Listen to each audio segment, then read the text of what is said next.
क्या कहानी आरजू, इन क्या घड़ी चोर, क्या है, तोश खाना घोटाला था, कुछ ऐसा कुछ था, कुछ घड़ियां गिफ्ट में आ रही थी, बतौर प्रधानमंत्री उनको जाके बेच दिया था इन्होंने। जी, जहाँ तक न्यूज़ आई है वो यही है कि जो गिफ्ट्स इनको मिले थे, चाहे वो सऊदी क्राउन प्रिंस ने दिया हो या किसी और कंट्री से, तो वो इन्होंने एक तरीका होता है यहाँ पे तोशाखाना से आप कुछ परसेंट पेमेंट करके ले सकते हैं। तो वो अच्छा। गिफ्ट्स इन्होंने ले लिए थे कुछ परसेंट पेमेंट करके और उसके बाद उनको बेच दिया था। तो इसलिए इनके ऊपर जो है क्रिटिसाइज़ किया जा रहा है। ये और बात है कि हमारे यहाँ इमरान खान पहले नहीं है। तारिक साहब को मालूम होगा कि इससे पहले भी यूसुफ रज़ा गिलानी की बीवी भी जो है वो नेकलेस ले गई थी टर्किश फर्स्ट लेडी का, जो उन्होंने पाकिस्तान को गिफ्ट किया था। तो ये हमारे यहाँ की परंपरा है, जिसे कहते हैं। तो अच्छा, हमारे लीडर चोरी की आते हैं और परंपरा है। तोशा खाना से सामान लेके चले जाते हैं और मामूली सी रकम पे करते हैं। ये और बात है कि इमरान खान साहब कुछ ज्यादा ही सामान ले गए और उन्होंने शायद कुछ भी नहीं छोड़ा। तो इस वजह से उनके ऊपर बहुत ज्यादा क्रिटिसाइज किया जा रहा और है। ये जो आरोप लगा रहे हैं कि कीनिया में पत्रकार अरशद की मौत के पीछे आईएसआई। वो अभी इन्वेस्टिगेशन चल रही है, उसके बारे में भी कुछ कहा नहीं जा सकता, लेकिन ये कि बहुत अफसोसनाक वाकया हुआ है और इसके ऊपर तो वो हम तो सब जर्नलिस्ट जो हैं वो इमरान तो कह रहे हैं बिल्कुल। इसके पीछे आईएसआई है। इमरान खान कह रहे हैं इसके अब पीछे। ऑब्वियसली इमरान खान साहब तो हर चीज को कैश करने की कोशिश कर रहे हैं, तो इसमें भी उनका यही फायदा नजर आ रहा होगा उनको कि अभी इन्वेस्टिगेशन कंप्लीट होने से पहले ही वो किसी का भी नाम लगा दें। तो हम्म। ये तो कोई भी कह सकता है और कोई भी समझ सकता है कि इस वक्त वो इस चीज को सिर्फ कैश कर रहे हैं, वरना थोड़े दिन उनको इंतजार करना चाहिए कि थोड़ी सी इन्वेस्टिगेशन आगे बढ़े, तभी बात की जाए। मिर्जा साहब, एक कमेंट आपका। मिर्जा साहब, ये सेना आईएसआई से भिड़ रहे हैं इमरान, कुछ तो होगा पीछे। नहीं नहीं, एक सेकंड मैं इसमें ऐड एक कर मिनट, दूं तारिक फतेह, सर। पहले तारिक फतेह, फिर मिर्जा साहब आ रहा हूँ। बोलिए बोलिए, तारिक फतेह साहब आप बोलिए, प्रेम शुक्ला एक जी आ रहा हूँ। जिस सहाफी का, जर्नलिस्ट का कत्ल हुआ कीनिया में, यस। अरशद। पिशावर से पीटीआई, इमरान खान की गवर्नमेंट ने उन्हें वार्निंग लेटर दिया कि your life is in danger. तो ये पिशावर एयरपोर्ट से फ्लाई करके दुबई गए। तो ये ऐसा नहीं है कि कोई एक्सीडेंटली कुछ हो गया हो, इसमें जो हिडन हैंड्स हैं। और पाकिस्तान ये ना समझे कि सिर्फ आईएसआई है, पाकिस्तान में एमआई भी है, पाकिस्तान में आईबी भी है। There are 4-5 intelligence agencies that compete with each other, क्योंकि खाली लिफाफे पैसों से भरे हुए जो डिप्लोमेट्स को भी मिलते हैं, लिफाफा जर्नलिज्म कहलाती है उसको पाकिस्तान में, दैट इज वाइड स्प्रेड।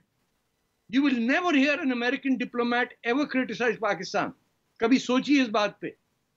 इरशाद अहमद, ये जो जो इमरान खान आरोप लगा रहे हैं कि पत्रकार अरशद की मौत के पीछे आईएसआई, उसके बहाने वो बुना सकते हैं और फिर सड़कों पर इंकलाब, ये मार्च जो हो रहा है पत्रकार की मौत के पीछे आईएसआई, फिर आईएसआई को पीसी भी करनी पड़ी। नदीम अंजुम, इरशाद अहमद, नवाज नवाज की पार्टी के इरशाद अहमद जी।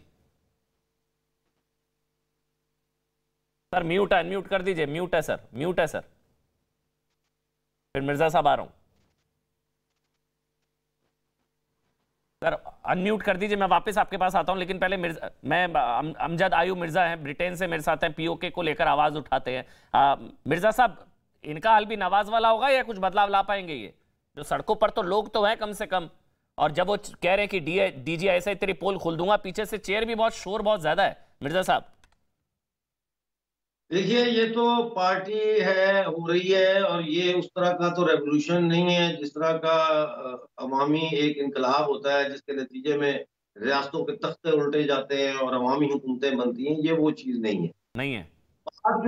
बात जो समझने वाली है वो दो है। नंबर वन ये है कि इस वक्त पाकिस्तान की फौज और पाकिस्तान की सिविल हुकूमत दोनों निहायत कमजोर है। इतने कमजोर हैं कि ना पाकिस्तान की सिविल गवर्नमेंट में इतनी जुर्रत है, कोalition गवर्नमेंट में, कि वो इमरान खान को अरेस्ट कर सके, ना पाकिस्तान आर्मी के अंदर इतनी कोहिजन है कि वो पाकिस्तान पे मार्शल लॉ लगा सके, क्योंकि पाकिस्तान आर्मी टूट चुकी है अंदर से।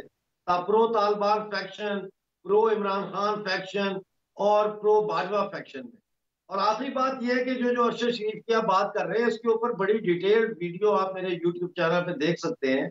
हमने तो बकायदा उन आईएसआई के जो काउंटर इंटेलिजेंस के डीजीज हैं, उनके नाम और कैसे ये लोग गए यहाँ से उसका पीछा करते हुए वहाँ यूएई में, और कैसे होटल में ठहरे, और फिर वहां से कैसे इसको कीनिया की तरफ किया, जी। और फिर ये अरशद शरीफ के कीनिया पहुंचने से पहले आईएसआई वहां पहुंची हुई थी।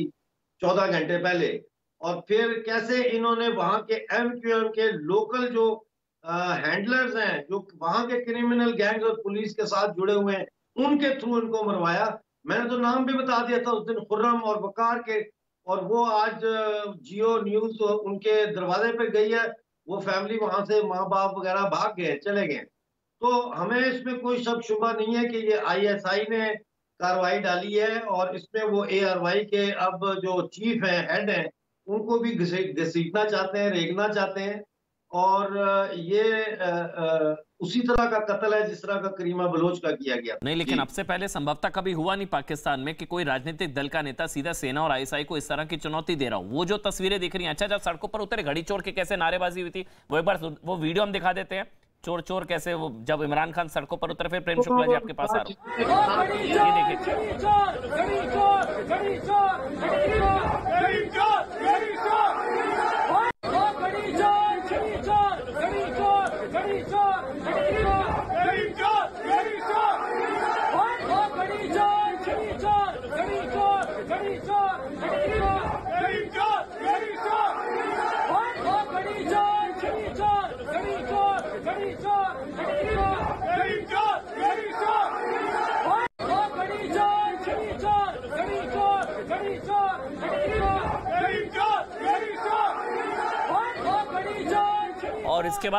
और इसके बाद किस तरह से इमरान खान DG ISI को चुनौती दे रहे हैं, वो एक बार सुन लेते हैं। एक बार वो भी सुना दीजिए। तारिक फतेह साहब मुस्कुरा रहे हैं, लेकिन DG ISI को लेकर क्या चैलेंज दिया वो भी एक बार सुन लेते हैं।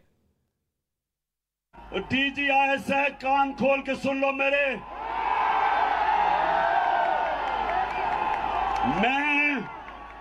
मैं जो चीजें जानता हूं, मैं अपने मुल्क की खातिर, अपने इदारों की खातिर मैं चुप हूं, मैं बोलता नहीं हूं, क्योंकि मैं अपने मुल्क को नुकसान नहीं पहुंचाना चाहता। मैं नवाज शरीफ की तरह भगोड़ा नहीं हूं, जो यहां तो चुप करके दुम दबा के बैठा रहे और लंदन जाके फौज को बुरा भला कहे। मैंने इस मुल्क से जाना नहीं, मेरा जीना मरना इस मुल्क पे है। और इरशाद अहमद नवाज की पार्टी से वो मेरे साथ है, लेकिन पहले AK सिवाज, जनरल सिवाज, पहले एक कमेंट आपका। तारिक फतेह साहब मैं एक मिनट आ रहा हूं आपके पास, लेकिन जनरल सिवाज एक कमेंट आपका। DG ISI की पोल खोल देंगे इमरान खान? मतलब मेरा तो बार बार ये सवाल है कि इतनी हिम्मत कहां से आ रही है और खुला कैसे छोड़ा हुआ इनको आर्मी और ISI ने? ये तो अब तक अंदर हो सकते थे, खुला कैसे घूम रहे हैं ये? DG ISI और सेना को चुनौती दे रहे हैं। हाँ, ये सच्चाई है। ये पहली बार हुआ है, पहली बार है कि पाकिस्तान में कि DG ISI और आर्मी को डायरेक्ट चैलेंज। मगर आप एक चीज समझे अमन, कि ये बात ऐसी है कि पाकिस्तान की आर्मी को भी पॉलिटिक्स समझ आ गई।